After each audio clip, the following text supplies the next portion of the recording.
নমস্কার, আপনাদের সাথে আমি ঈশিতা। আপনারা দেখছেন ইন্ডিয়া নিউজ টিভি। নিয়ে এসেছি আজকের বিশেষ খবর। চোখ রাখবো শিরোনামে। বীরভূমের ট্যুরিস্ট বাস লরি সংঘর্ষ, গুরুতর জখম 20 জন। কলকাতায় উদ্ধার আগ্নেয়াস্ত্র, বিহারের 2 জন বাসিন্দাকে গ্রেপ্তার করল এসটিএফ। জঙ্গিপুরের বাসের 2টি চাকা খুলে বিপত্তি, প্রাণে বাঁচলেন যাত্রীরা। কুলতলিতে বাঘের হানায় জখম যুবক, আতঙ্কে গ্রামবাসীরা। মুখ্যমন্ত্রী তালিকায় পাঠানোর পরেও উপনির্বাচন নিয়োগের দেরি, উদ্যোগে প্রকাশ শিক্ষামন্ত্রীর। রাজ্যের স্বার্থে এবার গলা ফাটাবে ডিভিসিতে জয়ী হওয়া তৃণমূল সমর্থিত ইউনিয়ন। বিস্তারিত জানতে চোখ রাখুন ইন্ডিয়া নিউজ টিভিতে। বিস্তারিত জানতে চোখ রাখবো আজকের প্রথম খবরের দিকে। বীরভূমে যাত্রীবাহী বাসের সাথে ধান বোঝাই করা 16 চাকার লরির সংঘর্ষ। ঘটনায় জখম হয় 20 জন বাস যাত্রী। বাস চালকের অবস্থা আশঙ্কাজনক। ঘটনাটি ঘটেছে বৃহস্পতিবার মধ্যরাতে বীরভূমের রানীগঞ্জ মোড় গ্রামের 14 নম্বর জাতীয় সড়কের মল্লারপুর থানার শ্রীরামকৃষ্ণ আশ্রমের সামনে। প্রথমে স্থানীয় মানুষ ও পরে পুলিশ এসে জখম যাত্রীদের উদ্ধার করে রামপুরহাট মেডিকেল কলেজ হাসপাতাল ও মোল্লারপুর ব্লক প্রাথমিক স্বাস্থ্য কেন্দ্রে পাঠায়। স্থানীয় সূত্রে জানা গিয়েছে, খড়গপুর থেকে ট্যুরিস্ট বাসটি শিলিগুড়ি যাচ্ছিল। বাসে 60 জনের বেশি যাত্রী ছিলেন। মোল্লারপুরের কাছে সামনের দিক থেকে আসা একটি ধান বোঝাই করা লরি নিয়ন্ত্রণ হারিয়ে বাসটিকে ধাক্কা মারে। 2টি গাড়ির সামনে অংশ চুরমার হয়ে যায়। স্থানীয়রা দৌড়ে এসে উদ্ধার কাজে লাগতে শুরু করে। পরে খবর পেয়ে ঘটনাস্থলে আসে পুলিশ ও রামপুরহাট থানার এসডিপিও। জখম 14 জন যাত্রীকে রামপুরহাটের মেডিকেল এবং 6 জনকে মোল্লারপুর ব্লক হাসপাতালে পাঠানো হয়। জখম এক যাত্রীর কথা, বাসটি খড়গপুর থেকে আসছিলেন। সেই সময় লরি এসে ধাক্কা মারে, তাতেই আমরা গুরুতর আহত হই। আমার ফোনগুলো হারিয়ে গিয়েছে, কিছুই খুঁজে পাওয়া যাচ্ছে না। পুলিশ সূত্রে খবর, জখম যাত্রীদের মধ্যে 4 জন মহিলা রয়েছে। তবে বাস চালককে উদ্ধার করতে বেগ পেতে হয় পুলিশকে। পরে ক্রেন এনে 2টি গাড়ি আলাদা করে বাস চালককে উদ্ধার করে রামপুরহাট মেডিকেল হাসপাতালে পাঠানো হয়। হাসপাতাল সূত্রে জানা গিয়েছে, চালকের অবস্থা আশঙ্কাজনক। বৃহস্পতিবার রাতে ঘটনাটি ঘটে এবং 14 নম্বর জাতীয় সড়কের সামনে চলাচল স্তব্ধ হয়ে পড়ে। কলকাতায় ফের আগ্নেয়াস্ত্র উদ্ধার। হোটেলের তল্লাশি চালিয়ে আগ্নেয়াস্ত্র সহ 2 জনকে গ্রেপ্তার করেছে কলকাতা পুলিশের স্পেশাল টাস্ক ফোর্স। ধৃতদের নাম মিরাজ খালেক এবং রাহিশ কুমার, দুজনেই বিহারের বাসিন্দা। জানা গিয়েছে, গোপন সূত্রে পাওয়া খবরের ভিত্তিতে বেনিয়াপুকুর থানা এলাকায় একটি হোটেলে অভিযান চালান কলকাতা পুলিশের এসটিএফ এর গোয়েন্দারা। ধৃতদের ঘরে তল্লাশি চালিয়ে 2টি 9mm পিস্তল সহ 18 রাউন্ড গুলি উদ্ধার করেন তারা। জিজ্ঞাসাবাদ করে জানা যায়, ধৃতরা বিহারের বাসিন্দা। এসটিএফ এর এক আধিকারিক বলেন, বিহারের 2 জন বাসিন্দাকে বেনিয়াপুকুরের হোটেল থেকে গ্রেপ্তার করা হয়েছে। তাদের কাছ থেকে আগ্নেয়াস্ত্র উদ্ধার করা হয়। তদন্ত শুরু করা হয়েছে। কী কারণে এই 2 ব্যক্তি বিহার থেকে আগ্নেয়াস্ত্র নিয়ে কলকাতায় এসেছিল তা খতিয়ে দেখছে পুলিশ। ধৃতদের সঙ্গে কোনো জিজ্ঞাসা সংগঠনের যোগ রয়েছে কিনা তাও খতিয়ে দেখবে পুলিশ। পুলিশ সূত্রে খবর, ধৃতদের শুক্রবার আদালতে পেশ করা হবে। জিজ্ঞাসাবাদের জন্য তাদের হেফাজতে চাইবেন এসটিএফ এর গোয়েন্দারা। সম্প্রতি মুর্শিদাবাদে তল্লাশির অভিযান চালিয়ে বাংলাদেশের 3 জন নিষিদ্ধ জঙ্গি সংগঠনের সদস্যকে গ্রেপ্তার করেছে অসম পুলিশের এসটিএফ শাখায় গোয়েন্দারা। কলকাতায় ধৃতদের সঙ্গে জঙ্গি সংগঠনের সদস্যদের কোনো যোগ রয়েছে কিনা তাও খতিয়ে দেখছে পুলিশ। চলতে চলতে আচমকা খুলে গেল সরকারি বাসের পেছনের 2 চাকা। ভয়াবহ দুর্ঘটনার হাত থেকে বাঁচলেন 40 জন যাত্রী। তীব্র ঝাঁকুনিতে বাস যাত্রীরা আতঙ্কিত হয়ে পড়েন, তবে কারোর কোনো ক্ষয়ক্ষতি হয়নি। শুক্রবার সকালে ঘটনাটি ঘটেছে মুর্শিদাবাদ জেলার জঙ্গিপুর মহকুমার সুতি থানার আহিরনের 12 নম্বর জাতীয় সড়কের ওপরে। স্থানীয় সূত্রে জানা গিয়েছে, এই দিন ফারাক্কার দিক থেকে বহরমপুরের দিকে যাচ্ছিল একটি সরকারি যাত্রীবাহী বাস, কিন্তু আহিরনে ব্রিজ এর পরে পার করার পরে এই বিপত্তি ঘটে। চলন্ত অবস্থায় হঠাৎ পিছনে 2টি চাকা খুলে পড়ে বাসের। গতি বেশি না থাকায় বেঁচে যান যাত্রীরা। জাতীয় সড়কের মাঝেই থমকে যায় বাসটি। ঘটনায় ব্যাপক আতঙ্কের সৃষ্টি হয়েছে যাত্রীদের মধ্যে। 12 নম্বর জাতীয় সড়কে যানজট হয়ে পড়ে, সরাসরি দাঁড়িয়ে পড়ে গাড়ি। খবর পেয়ে ঘটনাস্থলে পৌঁছেছে সুতি থানার পুলিশ। বাসটি এবং চাকার দুইটিকে রাস্তা থেকে সরিয়ে যান চলাচল স্বাভাবিক করে তোলে। তবে চলন্ত বাসের পিছনের দুইটি চাকা কিভাবে খুলল তা নিয়েই উঠছে প্রশ্ন।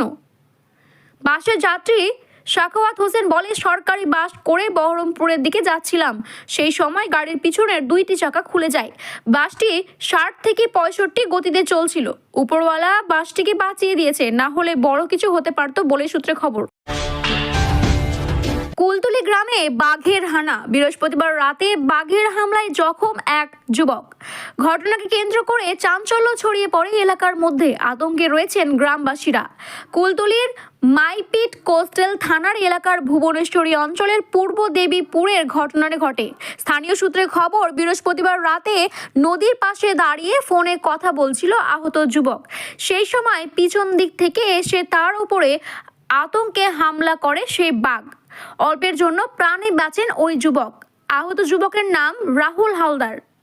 রাতের অন্ধকারে প্রথমে তিনি কিছু বুঝতে পারেননি, পরে বাড়ি ফিরে দেখেন পা ও পিঠ ক্ষত বিক্ষত হয়ে গিয়েছে। এরপর তাকে জয়নগরের কুলতলি গ্রামীণ হাসপাতালে নিয়ে যাওয়া হয়। এদিকে লোকালয়ে বাঘের হানার খবর পেয়ে বন কর্মীদের খবর দেন এলাকাবাসী। বন দপ্তরের তরফে সারাদিন বাঘের সন্ধানে তল্লাশি চালানো হয়। আগুন জ্বালিয়ে এবং শব্দবাজি ফাটিয়ে তল্লাশির অভিযান চলে রাতেও।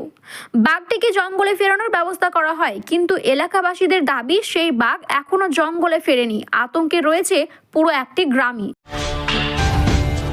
আবারও রাজ্যের উপনির্বাচন নিয়ে ঘিরে জটিলতা সৃষ্টি হয়েছে। মুখ্যমন্ত্রীর তরফে উপনির্বাচনের নামে তালিকা পাঠানো হয়েছে অনেক আগেই, কিন্তু এখনও রাজ্যের সবকটি বিশ্ববিদ্যালয়ে উপনির্বাচন নিয়োগ করা হয়নি আচার্যের তরফ থেকে।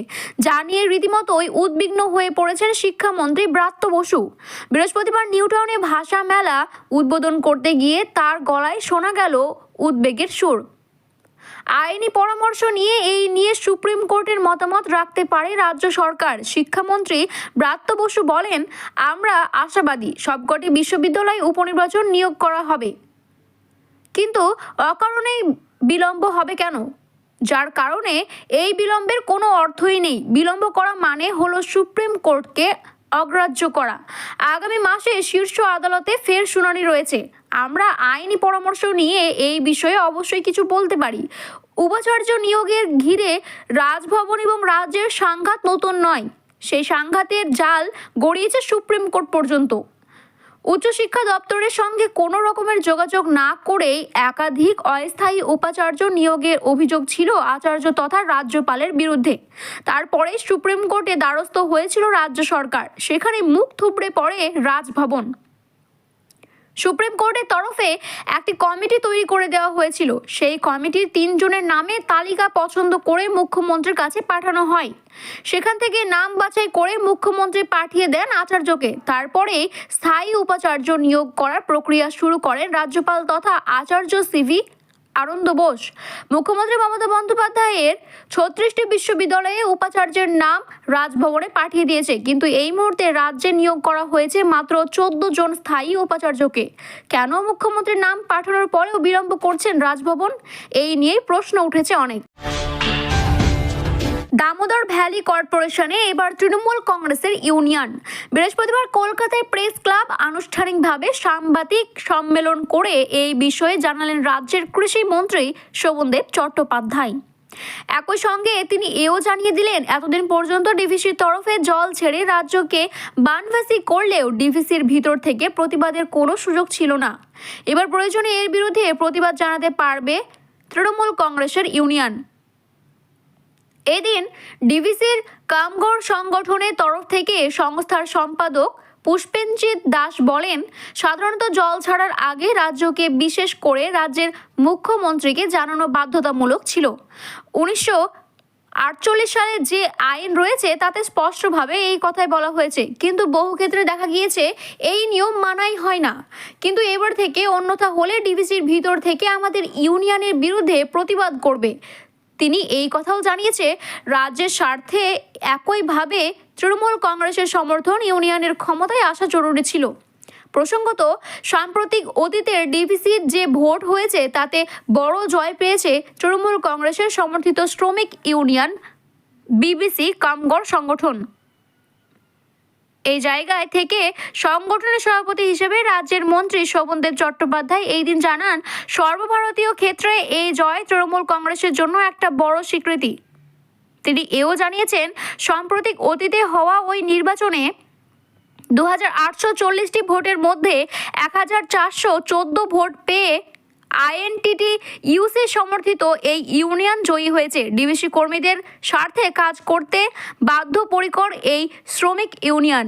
এই দিন শোভনদেব চট্টোপাধ্যায়কে প্রশ্ন করা হয়েছিল, ডিভিসিতে তৃণমূল কংগ্রেসের ইউনিয়ন জয়ী হওয়া একতরফা জল ছাড়লে তার বিরুদ্ধে প্রতিবাদ জানানোর কোনো সুযোগ কি পাওয়া যাবে? মন্ত্রী স্পষ্টভাবে জানিয়ে দেন, সরাসরি এই বিষয়ে কোনো সুযোগ না থাকলেও যেহেতু তৃণমূল ট্রেড ইউনিয়ন সমর্থিত ইউনিয়ন সেখানে রয়েছে, সুতরাং প্রয়োজনে রাজ্যের স্বার্থে তারা সরব হতে পারে। বিস্তারিত জানতে চোখ রাখুন ইন্ডিয়া নিউজ টিভিতে। আরও নতুন খবর জানতে আপডেট থাকুন।